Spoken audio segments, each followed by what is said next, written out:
Good afternoon, students.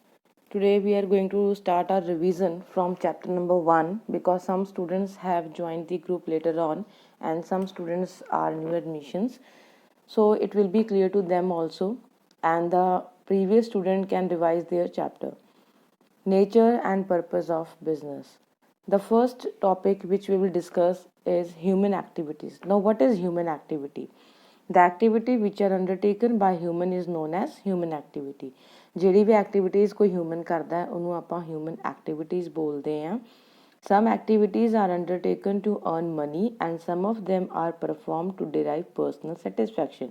Now ਦੇਖੋ ਤੁਸੀਂ human ਹੋ, ਤੁਸੀਂ ਕਈ ਤਰ੍ਹਾਂ ਦੀ ਐਕਟੀਵਿਟੀ ਕਰਦੇ ਹੋ, ਬਟ ਕੁਝ ਐਕਟੀਵਿਟੀ ਇੱਦਾਂ ਦੀਆਂ ਹੁੰਦੀਆਂ ਜਿਹੜਾ ਆਪਾਂ ਮਨੀ ਮਤਲਬ ਕਿ ਪੈਸਾ ਕਮਾਉਣ ਲਈ ਕਰਦੇ ਹਾਂ, ਐਂਡ ਕੁਝ ਐਕਟੀਵਿਟੀ ਇੱਦਾਂ ਦੀਆਂ ਹੁੰਦੀਆਂ ਜਿਹੜੇ ਅਸੀਂ ਪਰਸਨਲ ਸੈਟਿਸਫੈਕਸ਼ਨ ਲਈ ਕਰਦੇ ਹਾਂ. For example, working in office, running a shop, practicing as a doctor, cooking, playing, going to temple, etc. So ਕੁਝ ਐਕਟੀਵਿਟੀਜ਼ ਜਿਹੜੀਆਂ ਨੇ ਅਸੀਂ ਮਨੀ ਲਈ ਕਰ ਰਹੇ ਹਾਂ, ਕੁਝ ਆਪਣੇ ਪਰਸਨਲ ਸੈਟਿਸਫੈਕਸ਼ਨ ਲਈ ਕਰ ਰਹੇ ਹਾਂ. It is classified into two types, economic activity and non-economic activity. Now, what is economic activity? Activities which are undertaken by the people with the objective of earning money are known as economic activity. ਜਿਹੜੀ ਵੀ activity means ਆਪਾਂ ਪੈਸਾ ਕਮਾਉਣ ਲਈ ਕਰਦੇ ਹਾਂ ਉਹਨੂੰ ਆਪਾਂ ਇਕੋਨਮਿਕ activity ਬੋਲਦੇ ਹਾਂ. These activities are concern with the production, exchange and distribution of goods and services. Means ਚਾਹੇ ਆਪਾਂ ਕਿਸੇ ਪ੍ਰੋਡਕਟ ਦਾ ਪ੍ਰੋਡਕਸ਼ਨ ਕਰ ਰਹੇ ਹਾਂ, ਚਾਹੇ ਐਕਸਚੇਂਜ ਕਰ ਰਹੇ ਹਾਂ ਜਾਂ ਡਿਸਟਰੀਬਿਊਟ ਕਰ ਰਹੇ ਹਾਂ. So these all are the ਇਕੋਨਮਿਕ activities. ਦੇਖੋ ਜਦੋਂ ਅਸੀਂ ਪ੍ਰੋਡਕਸ਼ਨ ਕਰਦੇ ਹਾਂ, ਕੋਈ ਗੁੱਡਸ ਪ੍ਰੋਡਿਊਸ ਕਰਨਾ ਆ ਅਤੇ ਪ੍ਰੋਡਕਸ਼ਨ ਹੋਏਗਾ, ਉਸ ਤੋਂ ਬਾਅਦ ਆਪਾਂ ਉਹਨੂੰ ਐਕਸਚੇਂਜ ਕਰਾਂਗੇ ਐਂਡ ਦੈਨ ਆਪਾਂ ਡਿਸਟਰੀਬਿਊਟ ਕਰਾਂਗੇ to the customer. Their expectation is to earn income which can be used for further wealth. Main motive ਇਹਨਾਂ ਦਾ ਹੁੰਦਾ ਇਨਕਮ ਮੀਨਸ ਕਿ ਪੈਸਾ ਕਮਾਉਣਾ, ਜਿਹੜਾ ਕਿ ਅਸੀਂ ਫਿਊਚਰ ਆਪਣੇ ਵੈਲਥ ਨੂੰ ਮੇਨਟੇਨ ਕਰਨ ਲਈ ਯੂਜ਼ ਕਰ ਸਕਦੇ ਹਾਂ. For example, working in a factory or working as a lawyer, working as a teacher in a school. So ਜਿੰਨੀ ਵੀ ਐਕਟੀਵਿਟੀਜ਼ ਨੇ ਇਹਨਾਂ ਨੂੰ ਕਰਨ ਦੇ ਨਾਲ ਇਨ ਰਿਟਰਨ ਦੇ ਵਿੱਚ ਸਾਨੂੰ ਕੀ ਮਿਲਦਾ ਆ? Income, money.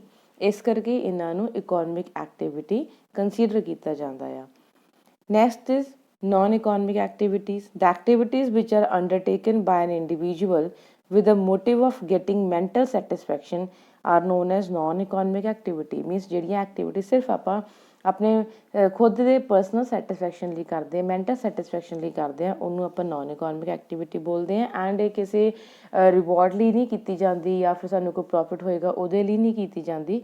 ਦੇ are just rendered for the personal satisfaction, ਤਾਂ ਕਿ ਸਾਨੂੰ ਖੁਦ ਨੂੰ ਸੈਟਿਸਫੈਕਸ਼ਨ ਮਿਲੇ. For example, going to temple, ਜਿੱਦਾਂ ਕਿ ਆਪਾਂ ਟੈਂਪਲ ਵਿਜ਼ਿਟ ਕਰਦੇ ਹਾਂ ਜਾਂ ਫਿਰ ਕੋਈ ਪ੍ਰੋਡਕਸ਼ਨ ਕਰ ਰਹੇ ਹਾਂ ਆਪਣੇ ਸੈਲਫ ਕੰਜ਼ੰਪਸ਼ਨ ਲਈ. ਜਿੱਦਾਂ ਕਿ ਤੁਸੀਂ ਕਈ ਵਾਰੀ ਕੋਈ ਵੀ ਫੂਡ ਕ੍ਰੌਪ ਜਾਂ ਕੋਈ ਸਬਜ਼ੀ ਜਾਂ ਵੈਜੀਟੇਬਲ ਘਰੇ ਲਗਾ ਲੈਂਦੇ ਹੋ ਜਸਟ ਸਿਰਫ ਆਪਣੇ ਹੋਮ ਕੰਜ਼ੰਪਸ਼ਨ ਲਈ, ਤਾਂ ਉਹਨੂੰ ਆਪਾਂ ਇਕੋਨਮਿਕ ਐਕਟੀਵਿਟੀ ਕੰਸੀਡਰ ਨਹੀਂ ਕਰਾਂਗੇ. ਕਿਉਂ ਨਹੀਂ ਕਰਾਂਗੇ?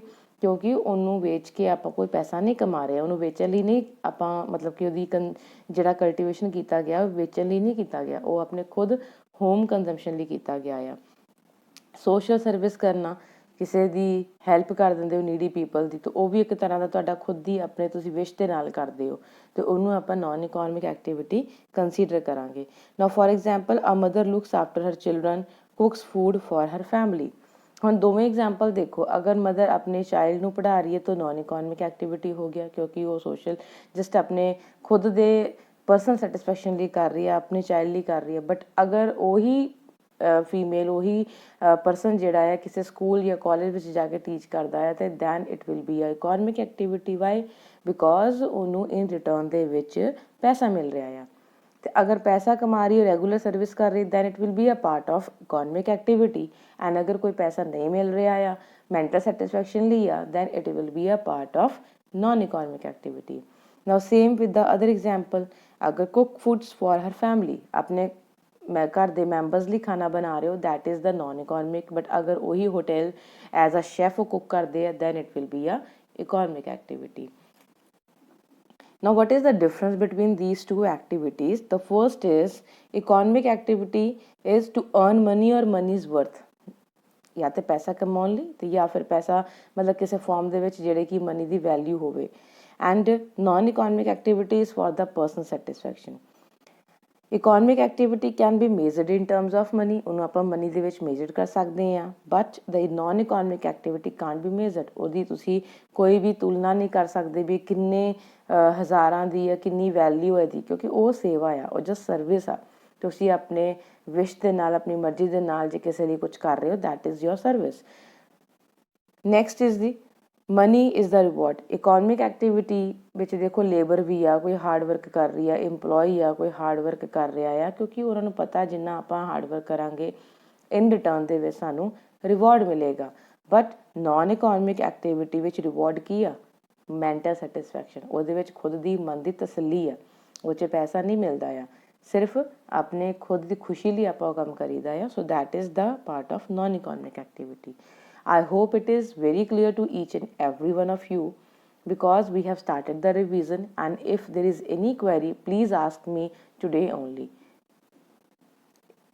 because this is the starting of the revision and we are discussing one by one each and every topic. Today we have discussed human activity, its meaning, its type, and their difference among two, economic activity and non-economic activity.